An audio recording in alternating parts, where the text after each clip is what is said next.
Hey everybody, it's Dan the Safety Man, here to talk to you today about cold weather safety. So I think it's safe to assume at this point that most of you have lived in Iowa for around at least 18 to 19 years. So, just keep doing what you're doing, dress in layers, wear gloves, get hand warmers, don't let things go numb. I mean, most of you have been doing this for a long time, so I'm not going to patronize you with how to keep warm in the cold. But just don't get frostbite. If things go numb, take a warm-up break. Safety.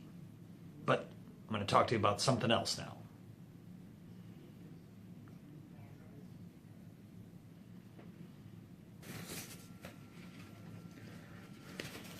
So, something new I want to try out today would be a little bit of wiring method practice. So, how to do a proper strip and curl, how to put on a wire nut, how to spin a proper joint with your linesman's pliers. So, first thing would be how to spin on a wire nut and make sure you're doing it right.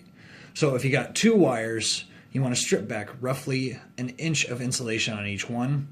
And for these, you don't typically have to do the spin with your linesman's pliers. You can just take two wires, put them under a wire nut, spin it on. I like to go until your wires start to twist, and then you always do a little tug test on your wires. Make sure they're not going to come back out of that wire nut, that they're firmly seated in that wire nut. The next thing would be how to do a proper strip and curl to do a screw wrap on an outlet switch to any kind of device like that. So, first thing you want to do is you want to strip back about an inch of wire on your wire nut. Then you got these little holes in your strippers. What these are for are making a proper curl on your wire that you just stripped. About like that. Then when you terminate it on your device, put it on there in the same direction that the screw will be turning. That way it draws the wire on as you're tightening it up.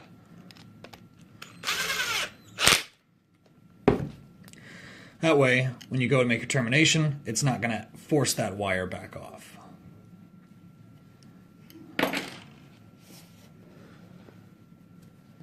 Finally, the last thing that I want to show everybody is how to make a proper joint by spinning your wires together.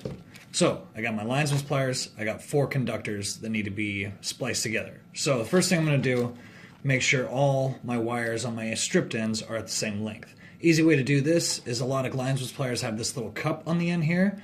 Take that, put all the wires in there, make sure your ends are lining up. Easy way to do it. Then, I like to hold about an inch down, half inch down from where my insulation stops, and I start doing my turns.